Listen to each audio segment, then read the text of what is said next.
3, 2, 1. Here we go!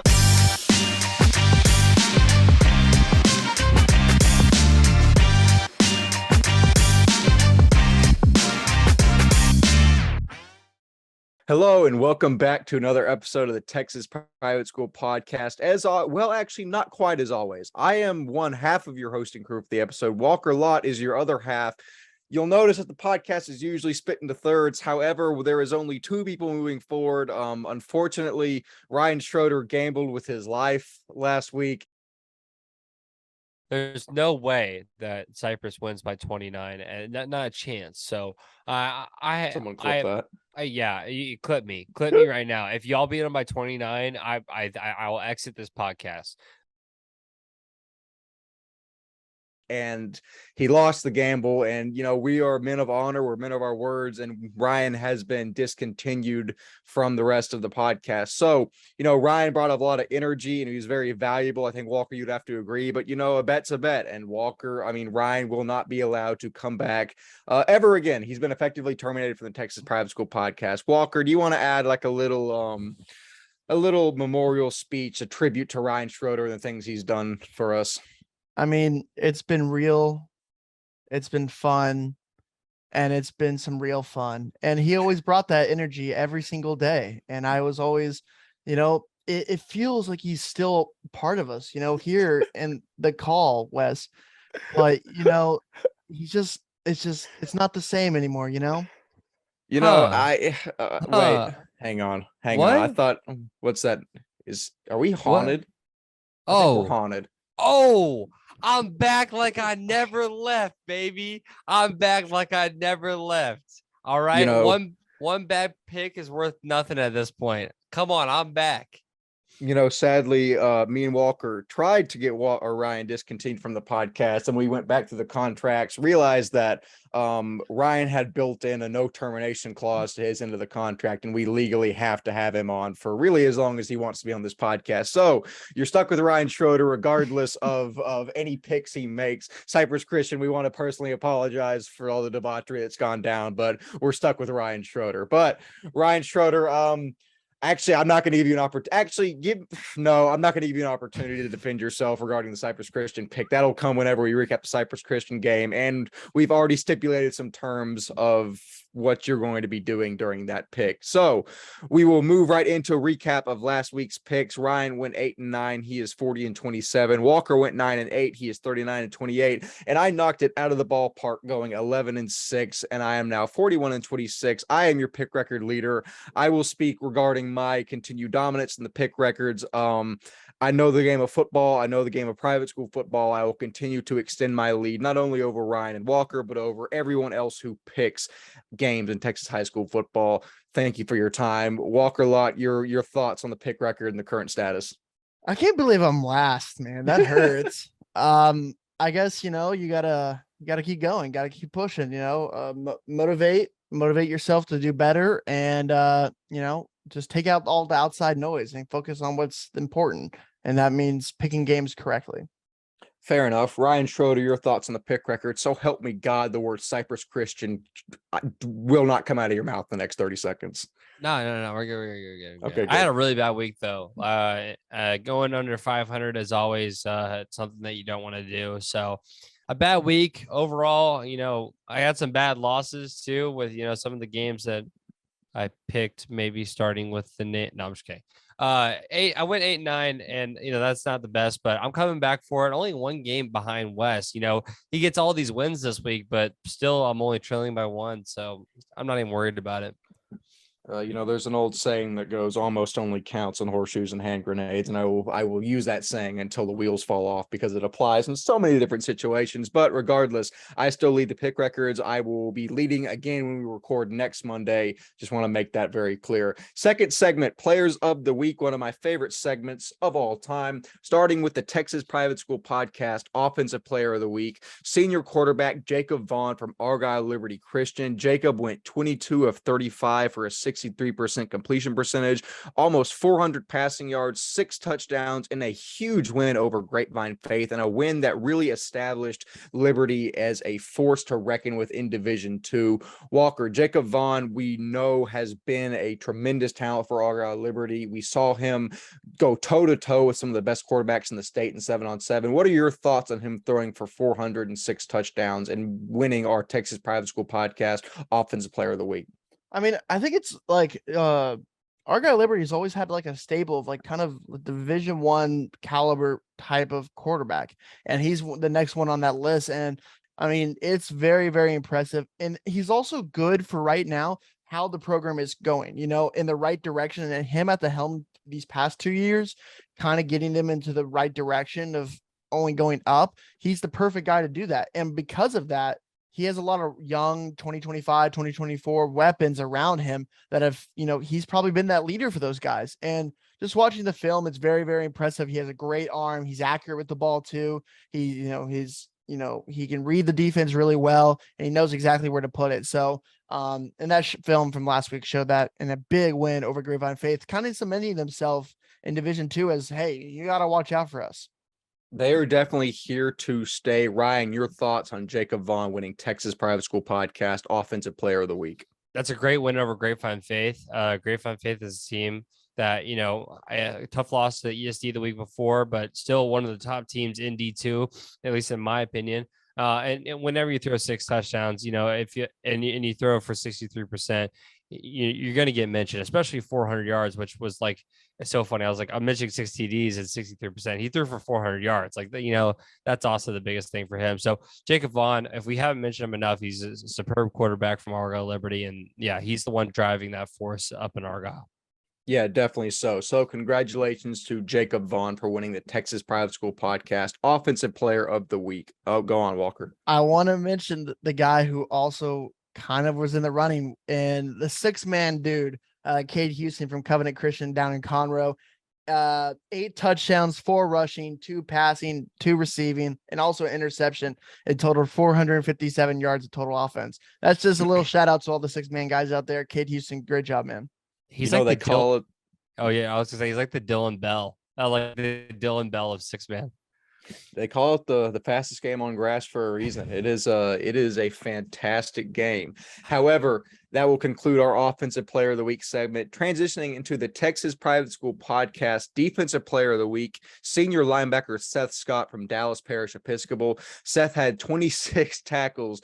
I'm going to pause there for a second to let everyone digest what I just said. 26 tackles, 10 of them solo, and 1 tackle for loss, and the loss to Dallas South Oak Cliff. I'm not going to say too much because, Walker, you were covering this game. So, Walker, Seth Scott, 26 tackles against one of the best teams in the state, bar none. Your thoughts on Seth Scott's performance? I mean, he was always there at the right place in the right time. Granted, I mean, they probably ran South Oak Cliff. We'll talk about it later, but like South Oak Cliff probably ran the ball up the middle, probably out of all their plays, probably 80% of it up the middle. So he had to make those plays, and that's exactly what he did most of the night. So you got to give credit to the linebacker. You know, Keegan Addison was a big time player there last year, and he kind of takes over that role as that main linebacker that just gets the job done. And watch the film. It's very, very impressive against a big offensive line and a really good running back in Danny Green. Nice to see that Danny Green's taking some time off from the Spurs to come participate in Texas high school football. Ryan, your thoughts on Seth Scott's fantastic performance against South Oak Cliff? Yeah, it's a great performance. We keep talking. I know Walker was there, but Parish is incredible. We'll talk about it more in a second when we get to the rest of the games. But Dallas Oak Cliff, South Oak Cliff is a great team, a team that has been successful these past few years. And it's guys like Seth Scott who come up with big plays for Parish, which is the reason why Parish has been such a dominant force these past few years as well. 26 tackles is crazy. And I texted Walker in the middle, and I was asking him, I asked him, I was like, is there a guy named Bubba? And he was like, yep, there's a guy named Bubba. Apparently Bubba is this like huge guy that was blocking, and that Seth Scott had to get past in order to make 26 tackles, man. No, Bubba Braylon Brooks, aka Bubba Brooks. He is probably I don't want to he is probably 6'5". I'd probably say around 380. And he's going to TCU. Someone go watch his Rivals film because it was really fun to watch. 6'5", 360, or yeah, 6'5", 360. He was cooking fools at the Rivals camp. But yeah, he had to go against him and that defensive line, had to go against that big Bubba all night. And that's a hard task to do. That's so tough. Sounds like an East Texas name. I'm surprised that that's a guy playing for South Oak Cliff. I'd expect him to be playing for like Longview or something like that. But I mean, shout out Seth Scott. Congratulations for winning the Texas Private School Podcast Defensive Player of the Week. So now really quickly, before we get into our game recaps, we're going to talk about some of the last week's matchups. Thanks to the TXPS Media Football Scoreboard, that whether you love him or you hate him, Ryan does a fantastic job at putting together every week. And I think it's one of the best things that we do in terms of, I mean, literally Friday night, we get all these scores aggregated, put into one central location that you can see. But as for that, I mean, the main thing I'm going to say is, I mean, even though it's not on the board, shout out Grace Community for beating Lone Oak 56-21. The Cougars are back in full force. But yeah, I mean, looking at this scoreboard, DC drums Bishop Lynch 34-14. I think we more or less expected that. Maybe not by that many points, but we know DC's legit. Episcopal over Nolan Catholic. That's a close one. That's Close. a very good game.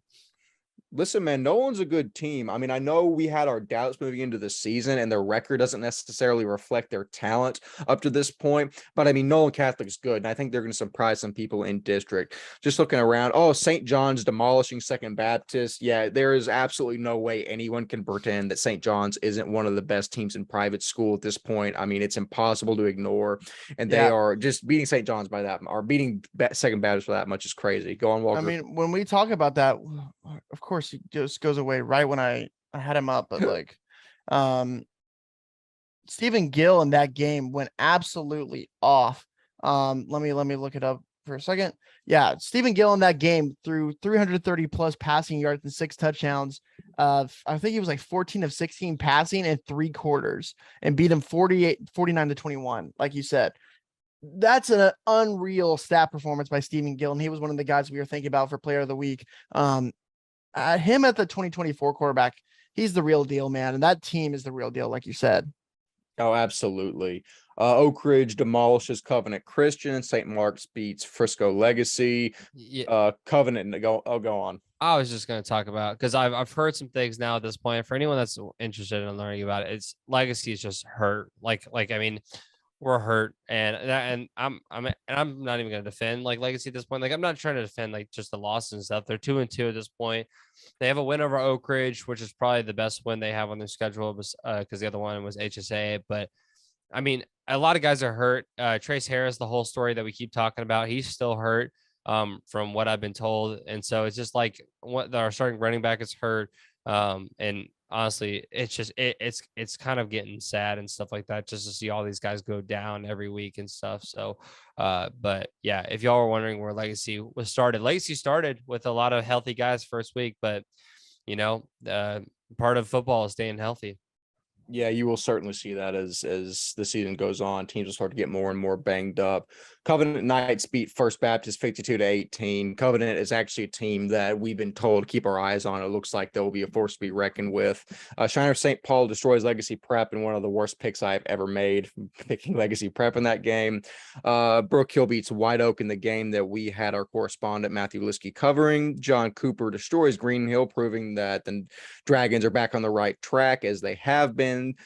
Walker's alma mater, SCS, destroys John Paul II, which I said some interesting things about on the Twitter space. If anyone remembers, I hope they don't. Bishop Dunn destroys Shelton. Fort Worth Country Day loses a close one to Houston Christian, and Antonian Prep beats San Antonio Memorial 35-7. So, guys, is there anything else y'all want to add to the list of scores we already have? Yeah.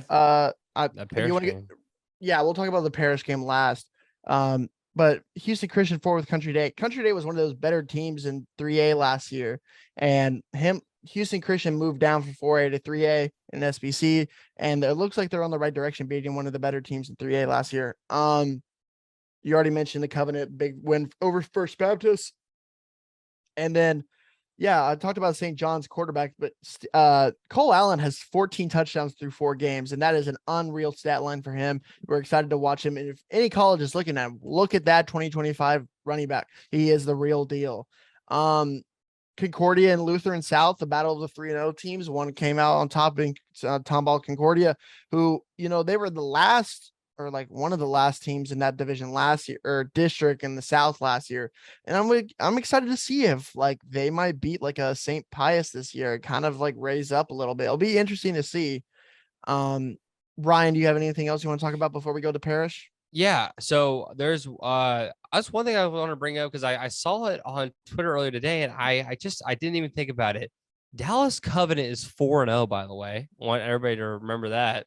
They beat Louisville Founders Classical first game, which, I won't comment on that, but beat Colleyville Covenant, beat Green Hill, and now just beat First Baptist. So play Willow Park this week, and then they run into DC. But this Dallas Covenant team has a chance to go 5-0. I mean, that's no matter which way you spin it, you could say they're playing teams that, aren't the highest class, but I don't care. Like, that's impressive. Really good for Dallas Covenant, a team that, I'm glad to see back on the rise. You got an LCCS team, the Lake Country team that's undefeated as well. Fourth Christian undefeated, Dallas Christian undefeated, ESD undefeated. Grace is undefeated for that matter. Weatherford Christian's undefeated. So it's we're sitting pretty hot right now with a lot of the undefeated teams going through. We'll see how many end up undefeated after this week, though, because mayhem has been happening recently, and it can be displayed by our pick records. That is true. Walker, you don't want to give us a quick synopsis of the Parish South Oak Cliff game since you were on staff covering? The battle of the state champions, South Oak Cliff versus Parish Episcopal, and Parish Episcopal lost in this one, but South Oak Cliff winning a game-winning field goal to win 31-28. We did a preview of it on the special episode. If you want to go check that out, it was kind of cool to do that. But to give a rundown of this game, South Oak Cliff, I think at the start of the game, they looked the better team without a doubt.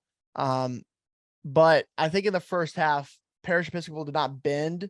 They bent, but they didn't break, and they only let Oak Cliff in that rushing attack. When I say like 80% of their like offensive game was running up the middle, like I really do think that's like honestly true. Like rushing, they had, look at this. Danny Green had 122 yards rushing, and Williams also had 155 yards rushing, and most of that was behind the middle, behind their 2 TCU commits. Like that's literally what their offense was, which, I mean, granted it worked, but you got to give credit to this defensive line, Caleb Mitchell Irving, James Cave, Trey Williams, and a big shout out to what is his name? Ian Ussery. That man went against Big Bubba all night, and he had to get killed a lot of times.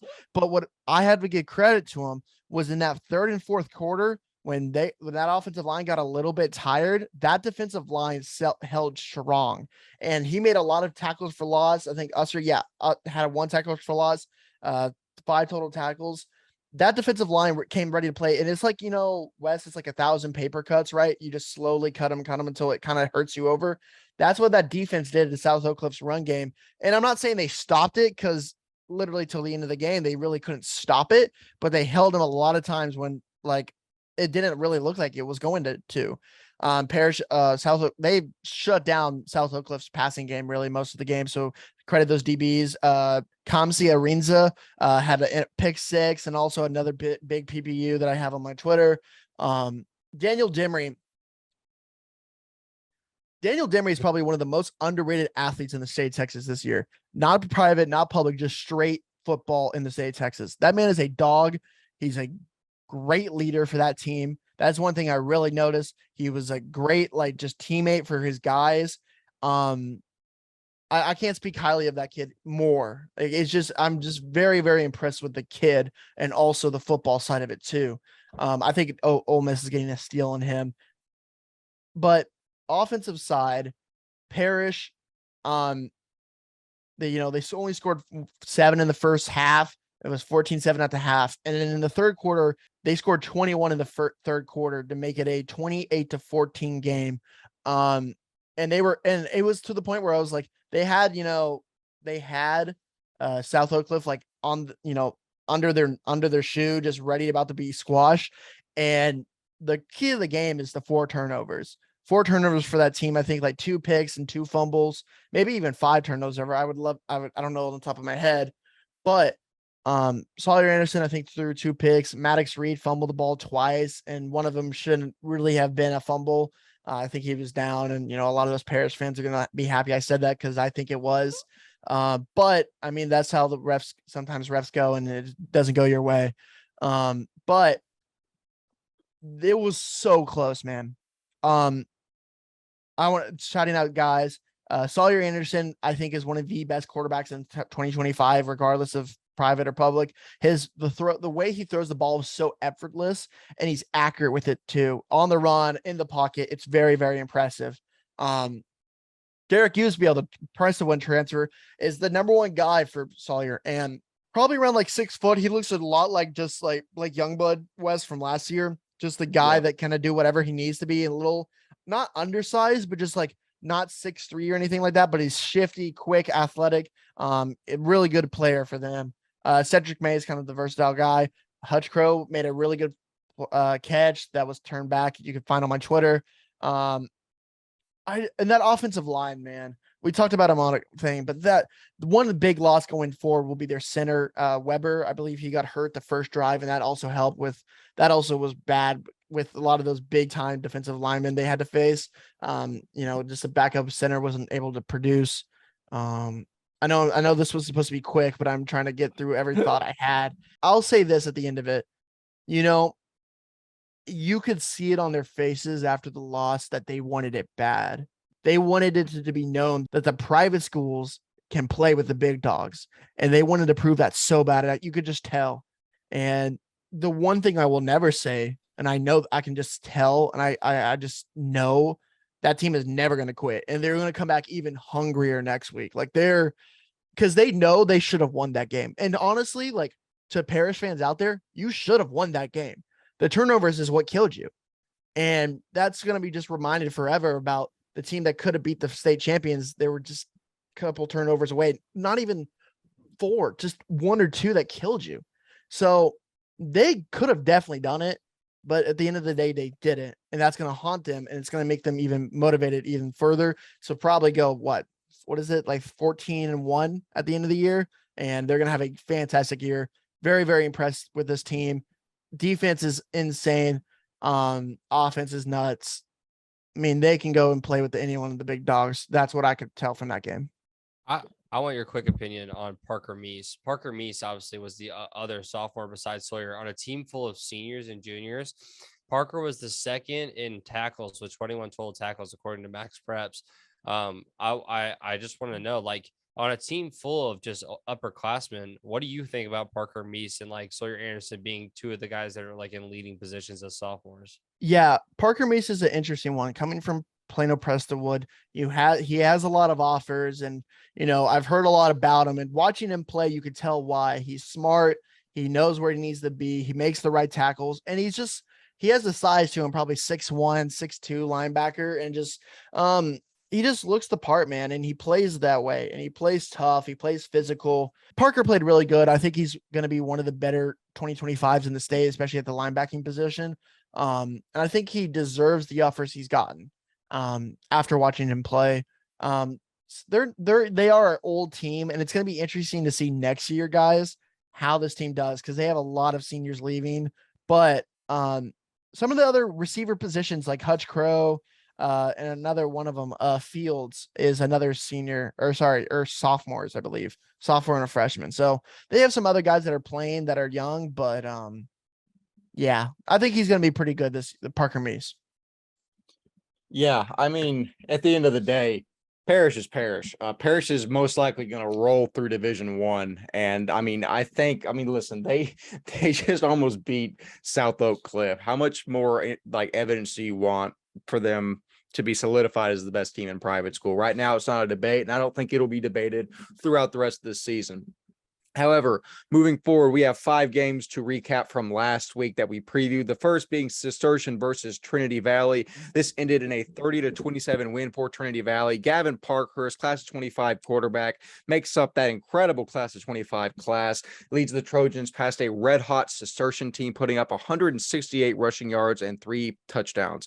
Add in 14 tackles from sophomore Jacob Menord and 12 from junior Tucker Howell. And Trinity Valley proves here that the 817 is made up of more than Fort Worth All Saints, Nolan, Fort Worth Christian, and SCS. Thank you for the FWAS edition at the end, Walker. You're welcome. But I mean, listen, Trinity Valley, they're on the rise. They beat a red hot Cistercian team here. Walker, since you're from the 817, I'll turn to you first. What do you think of Trinity Valley getting the win here?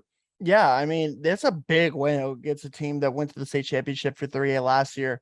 And Trinity Valley just, I mean, it's a very interesting thing because back when I was in high school, they won it, I think, once or twice at the state championship in 3A. So it's not like they're not used to being at that level. I think the past couple of years they maybe took a little bit down, but with Gavin Parkhurst and some of the other guys that Maynard and Tucker Howell and Carter Lee and Pepper Reagan, guys like that. Yeah, I believe Pepper Reagan was the guy who kicked the game-winning field goal to win the game for them. So, yeah, I think they're on the right direction to get back to where they're kind of used to being one of the better teams in SBC 3A. Yeah, no, I mean they're definitely getting back to those state champion levels, I would assume. Ryan, your thoughts on TVS beating Cistercian here? Yeah, Gavin Parkhurst has to be the one talked about, right? I mean, we're talking about a guy that had 167 yards passing and 168 yards rushing. He had 3 touchdowns on the ground. I mean, if we're being completely fair, he almost did it all by himself. He's a stud in his own right. He leads his team.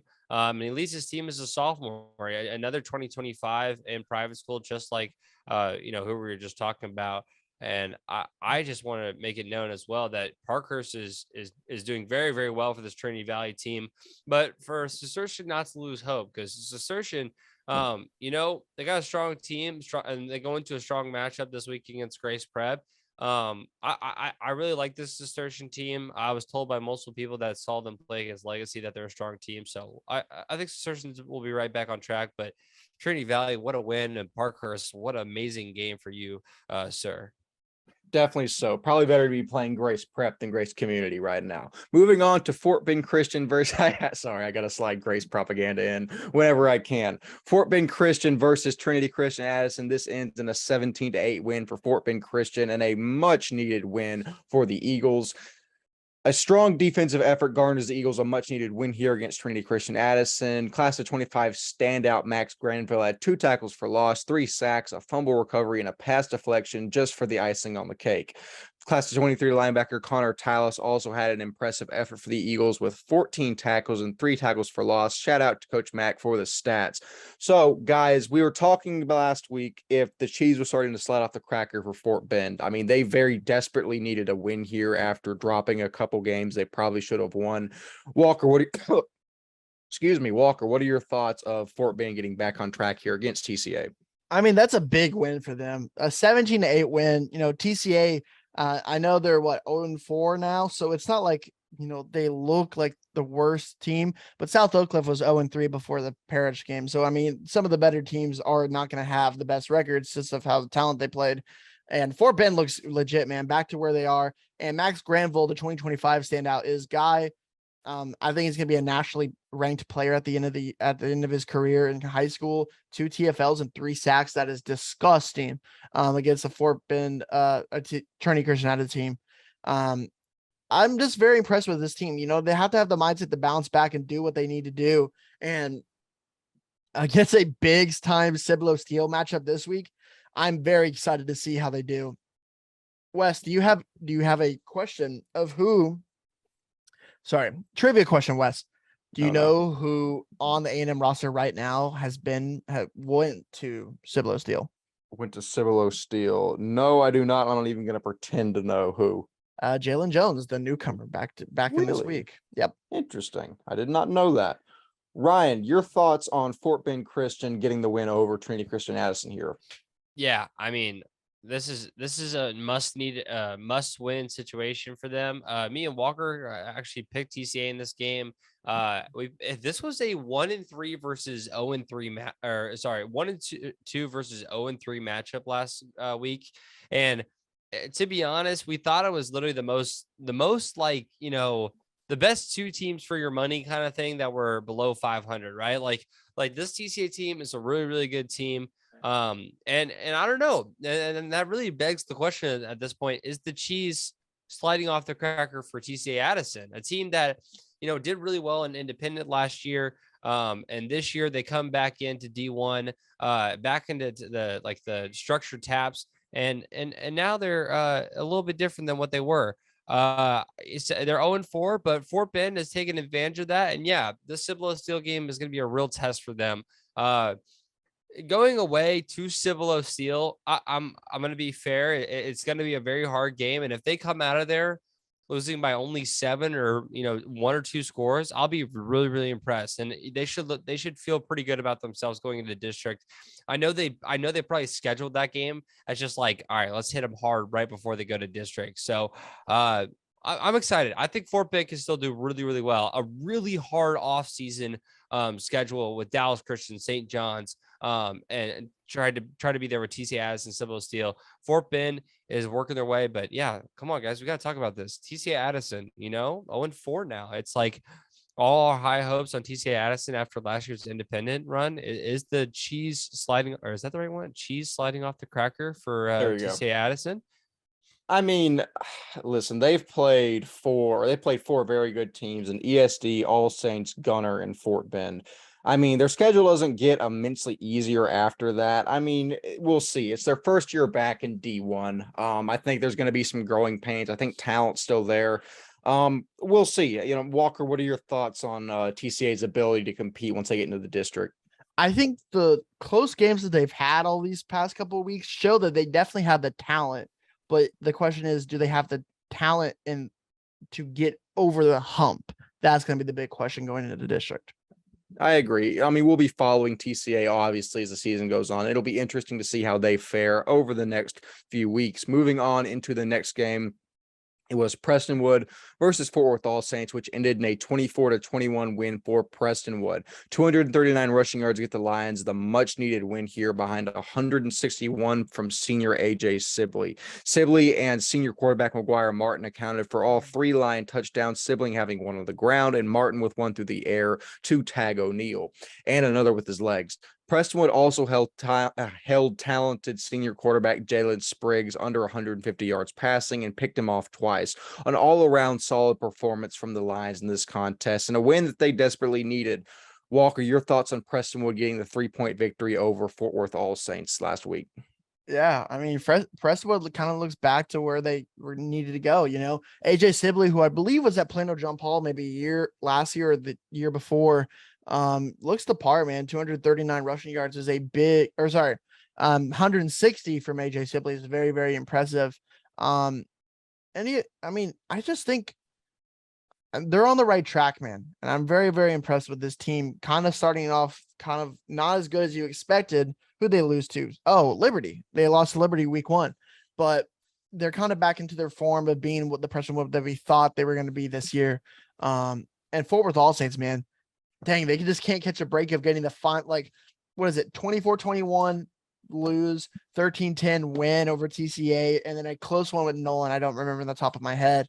So they've just had close games here every single time, and they just can't get over the hump on certain ones of them, Yeah, I mean, I think they have enough talent to eventually get over that hump. It needs to come sooner rather than later. Yep. Ryan, your thoughts on Prestonwood getting the 3-point victory here over All Saints? So what I will say in this game is it did take a second, like for this Prestonwood team, like with Cunningham, you had him for so long. I mean, I know friends here at school with me that had Cunningham as their head coach and stuff like that. Like if we're being completely fair, he has coached at Prestonwood forever. He is what Prestonwood knows, right? So first year head coach, Coach Yantis coming in. I hope I'm saying that right, but Coach Yantis coming in, there was doubts about this team. They lose week 1, 28-7 to Liberty, lots of doubts, but amazing wins, beating a Houston Second Baptist team and then growing to then beat a Little Elm team right after that. And then right after that, you beat an All Saints team, right? It's like very, very, very impressive wins. And overall, I just have to say that Prestonwood is on the right track. This next game is going to be a real test after Cornerstone just beat Midland. You will almost wonder if Prestonwood could beat this team. They're showing that they're going to be ready for district. I'm super excited for those games against Nolan and Parish as well. I think they can put up a fight against those teams come time for district. Prestonwood, super impressive. I was kind of down on them as soon as they lost to Liberty, but you know what? Give them a couple games and Yantis has got them in shape. So Coach Yantis got them in shape. Yeah, for sure. I mean, I think Prestonwood has the ability, like we said, preseason to be one of the best teams in D1. And I think that obviously the talent is there and that potential is still there. So we will be following that throughout the rest of the season. Moving on to the next game, we had Argyle Liberty face off against Grapevine Faith, which ended in a lopsided 50-13 win for Liberty. A spectacular 400-yard, 5-touchdown effort from senior quarterback Jacob Vaughn leads the Warriors to a rout of D2 power Grapevine Faith and announces that Liberty is here to stay. Sophomore athlete Brady Janisek has 4 touchdowns, 2 of them rushing, 2 of them receiving, with 170 receiving yards to go along with them. Luke Thompson, Quentin Brown, and Blake Brisker also caught touchdowns as the Warriors' passing attack is a dangerous machine at the moment. Sophomore Ben Wagner had a nice game with 90 yards receiving and a touchdown, but the Warriors were simply too much for Faith to handle in this game. So, Walker, in a game that I think we expected to be a little bit closer, what are your thoughts on Liberty just blowing Faith out of the water here? I just want to mention something, right? All those names you mentioned, right? 25 Brady Janusek, 25 Quentin Brown, 25 Ben Wagner. That team is young. Then that's kind of scary. Like, Jacob Vaughn is one of the guys, and I forgot the other guy on the defensive line, that 6'6" dude. They have some seniors that are going to be those, leaders for that team. But that team is young, man. And Trey Turner is one of the guys at the cornerback position, which I really like, who I really like as a player. I'm just very, very impressed with this team. And we said it on the space a little bit. So if you weren't there, you should tune in next week. But if this team, when we went into this season, we're like, oh, they'll probably be the bottom of that district. That district is wide open to where I don't even know. I think they could even get the first seed in that division. I have no idea anymore because that team looks so good going into district. And I think they're right now. I don't know. Go with me here, guys. Is that the hottest team going into district? I mean, I need to look at that district one more time, but it's hard to make an argument that it's not. Ryan, what are your thoughts? Yes, I think they are. I think they're the hottest team. I will say that confidently. I think All Saints has been tipping around here and there. Fort Worth Christian is undefeated, but the wins from Liberty Christian just look a little bit stronger. Yep. Fort Worth Christian is still winning, and they still are undefeated. And Liberty is not undefeated, but I think you can argue, with a bye this week, Fort Worth Christian's only going to be stronger, and they play Grapevine Faith, and I think they're going to get their 4th win this week against Grapevine Faith. Coming up a little bit later, but I didn't mean to do that, but in all reality, I think you can kind of mark down right now that Liberty and Fort Worth Christian look the best right now, even though in the preseason we may have thought Fort Worth All Saints would have been that team. Fort Worth All Saints and Southwest Christian don't look bad at all. Let it be known. However, I think we got different teams right now that are looking hot. Yeah, just looking at the district as of now, I think Liberty might be the favorite to grab that number 1 seed. But yeah, that district is absolutely wide open. And we did mention before the season that we thought that district was going to be pretty wide open. So I have to cover our, a little bit. We had an idea that it was going to be a little crazy, but shout out to Liberty. We will be following as the season progresses. And moving into the last game that we have to recap, sadly, Cypress versus Northland Christian, in a game that no, I picked Cypress. I picked Cypress. But okay, so I'm going to lay some ground rules here. Me and Walker will just kind of broadly discuss the ramifications of this game. We will give Ryan Schroeder a single sentence consisting of no more than 7 words to explain his opinions on the matter at the very, very end. So, Ryan, you better write down or somehow formulate what those 7 words are going to be right now while me and Walker discuss. But Walker, we don't have a recap in front of us. There was nothing on the internet to discuss exactly. Good, Ryan. Exactly how this game went. But, Cypress just destroys Northland Christian here. And a Northland Christian team that's not bad, that has legit athletes like Stone Walker. I mean, Cypress proves that they still are the reigning TAPS Division III champions. What are your thoughts on Maxwell Landrum, Maxwell Landrum, Chris Hogan, Zeke Hogan. Yeah, Chris Hogan. Chris Hogan, Zeke Hogan. I went through the whole Hogan bloodline before I got to Zeke Hogan. Sorry. But Cypress Christian, still a legit team. Your thoughts on them just blowing Northern Christian out of the water? And also, do you think Ryan Schroeder's antics had anything to do with them beating them by that much? No, Ryan. I think they took it personal for sure. I think, I can know that's for a fact. And sometimes you gotta take the bulletin board material, put it on the wall and be like, hey, we're gonna own up to it and show why this person is wrong. And granted, hey, I picked Northland because I was really hyped about Stone Walker, but I mean, Cypress proved why they're one of the better teams in Houston area in the South, in TAPS Division III. I just think they're heading in the right direction. This supposedly is a big rebuilding year, but that win shows why it's not much of a rebuild, to be honest. So with Maxwell Landrum doing Maxwell Landrum things, I'm guessing they have Praisiak coming over from Legacy Prep, being a big receiver for them.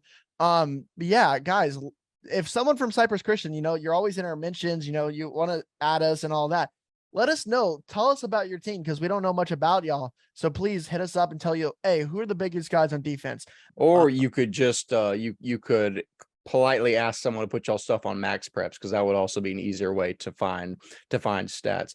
But okay, Ryan, I'm going to give you your time to say your words now. Remember, 7 words, and the penalty is for each subsequent word you go over 7. If you do, then you are banned from one of the game previews. So you better make sure it's 7 on the nose.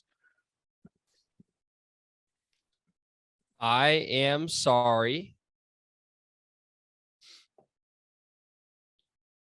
Still won't win D3 though. Use that as some bulletin board material. All right. Still won't win D3. That's all I got to say. All right. If you want to use that as bulletin board material, write these 4 words down and put them on the wall. That's all I got to say. Come on.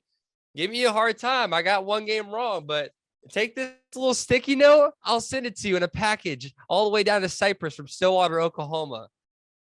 Yep. Those 4 words. There you go.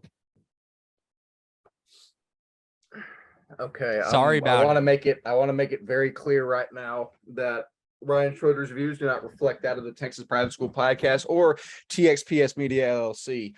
Second of all, Ryan, since I very clearly stated that each subsequent word over 7 would ban you from one of the game previews, and you probably said 57 words over 7, now you are limited to 1 word per game preview, and that is the team you are picking. I'm sorry. We are a podcast with rules. I am going. It's how it goes. I apologize, but it was for the rest. You know what? I guess it was. But for the remainder of the episode, you are limited to 5 words, and that will be the names of the teams you are picking. Why? Why do you put me in these positions, Ryan? Oh, okay. Oh, this. I'm not composure, lads. Composure. I'm not allowed to talk, I guess. So I'm just gonna yeah. Let me just mute myself real quick. Okay, mute yourself until we get to God dang, Ryan. I didn't want to have to do that. It was a very simple formula. Composure. We're gonna okay. Well, I'm just imagining what Twitter is going to look like after this episode comes out. Anyway, moving on to the games of the week. 5 of them will have commentary. I'm going to try to talk my way out of this shell shock I just experienced. Nolan versus Dallas Christian. The first game we were covering, Dallas Christian is a 0.5 point favorite moving into the game. DC comes in this contest 4-0, defeating 3 opponents in higher divisions, being Dunn, Fort Bend Christian, and Bishop Lynch. The Chargers do not appear to have an exploitable weakness up to this point, as sophomore quarterback Luke Carney runs an extremely efficient offense featuring running back Zach Hernandez, wide receiver Speedy Nettles, and offensive lineman Colberg and Porter Nix. Nolan Catholic is 1-3 on the young season, but those losses have come to formidable opponents, and the win came to the D2 title favorite at the time, Fort Worth All Saints. Quarterback Cole Matsuda and wide receiver DB Antonio Hall have proven to be an electric duo and will look to put up numbers on DC. However, I cannot bet against Dallas Christian in the spot. I did it once. I do it very rarely. And the last 2 times I've done it against Second Baptist and Fort Bend Christian, I've been very wrong. I know it's a D3 versus D1 matchup. I don't care. So is DC versus Lynch. Give me DC in this game. I think they win. Walker, your thoughts on DC versus Nolan? You got to respect Dallas Christian. These past couple of weeks, they've been really, really, really, really good. But I'm going to go with the 817 here. I'm going to go Fort Worth Nolan in this one.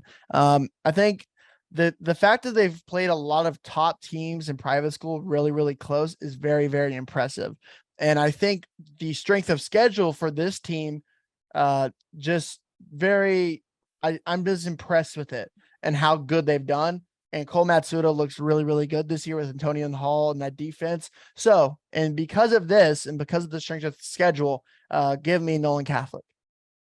Fair enough. Ryan Schroeder, just the pick. Nolan Catholic. Fair enough. Okay, I'm glad I'm on an island yet again. I love having our picks diversified because it means that there's no way we get absolutely screwed. Oh, Ryan, I would love to have you talking about these games, but we couldn't rein it in, could we? God dang it. Okay. Game number 2, Fort Worth Christian versus Grapevine Faith.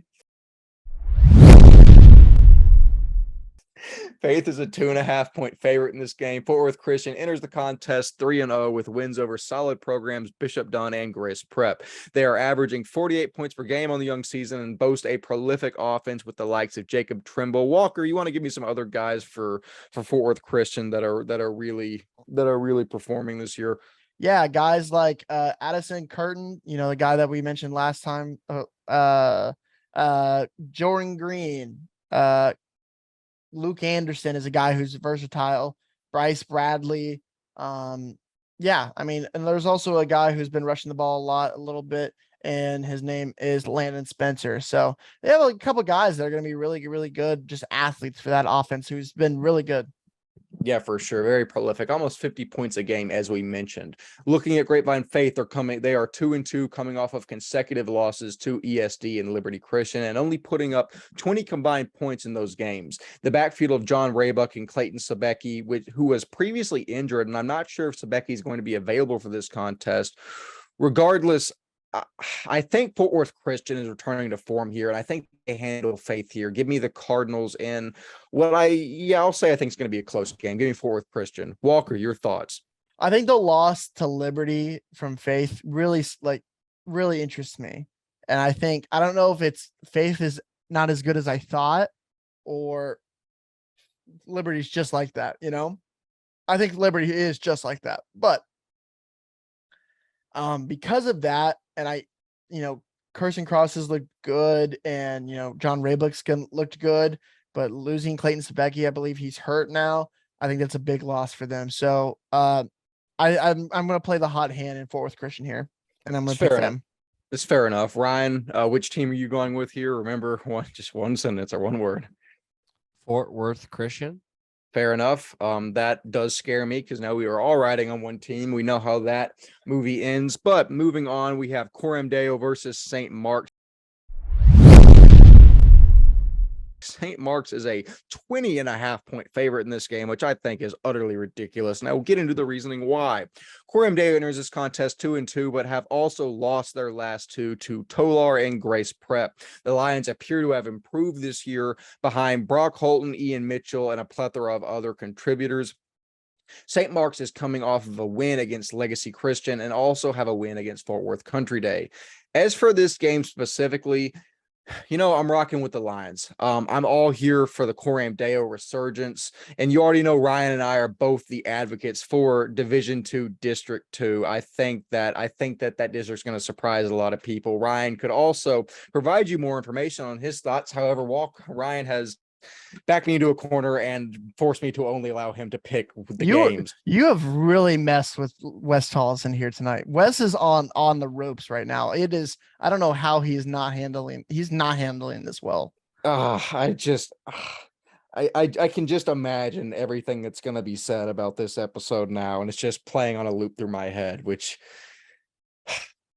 Walker, your thoughts on Coram Deo versus St. Mark's. For the record, I have Coram Deo.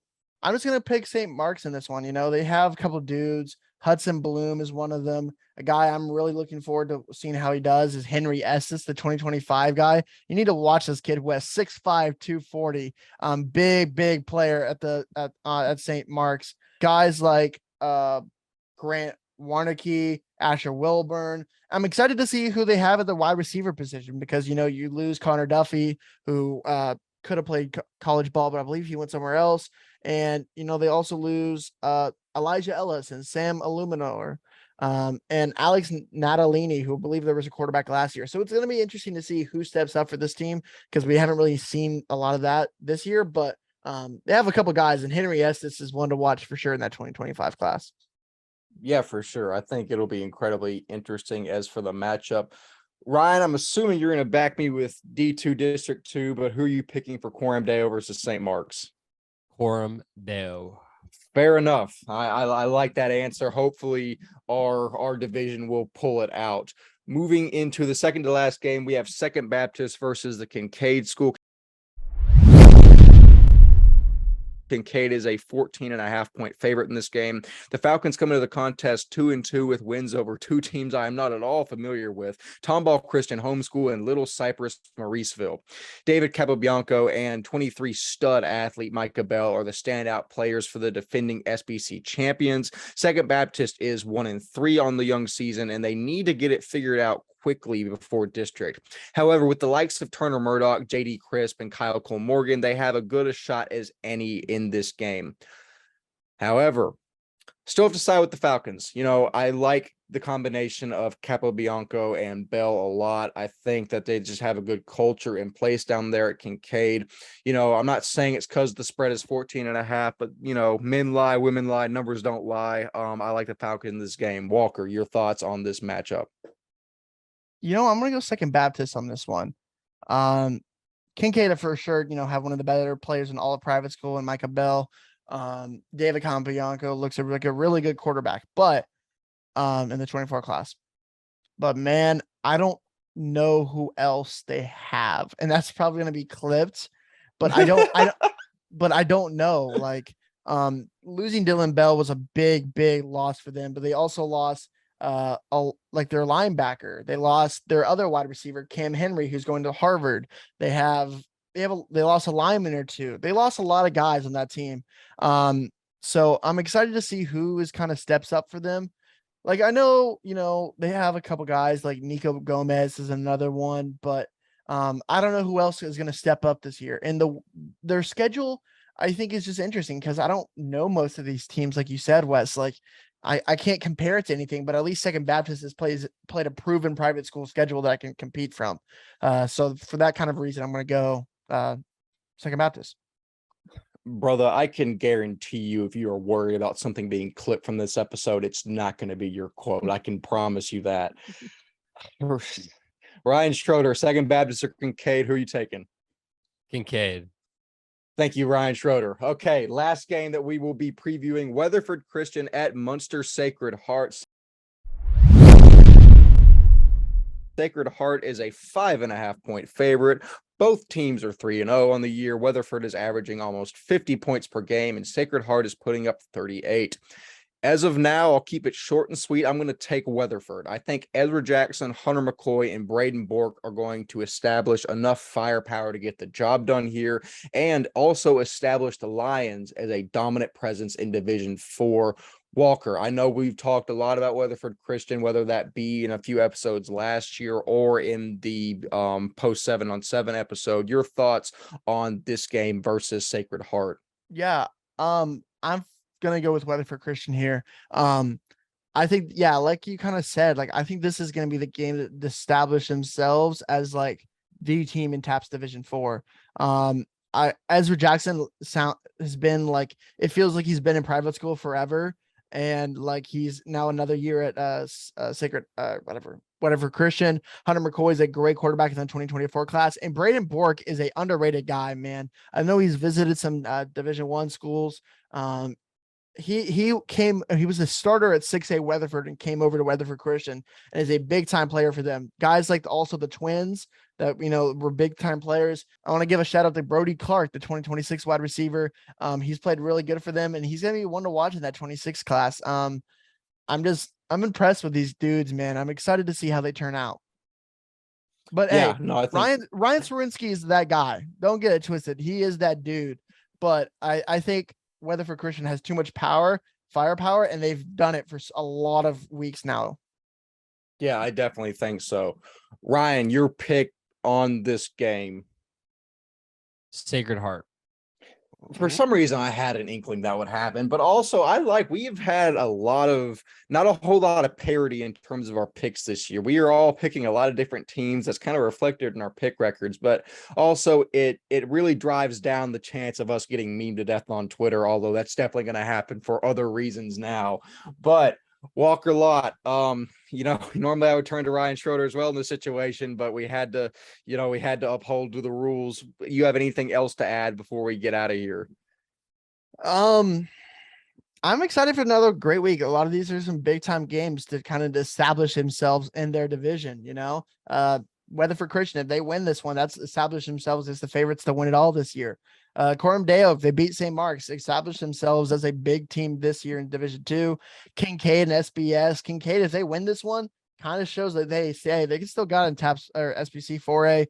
And Nolan DC. If DC beats Nolan, that's going to be a big time win for those team, for the Chargers down there in Mesquite. So yeah, this is just a big time week for like how much credit you need to show these teams in their divisions.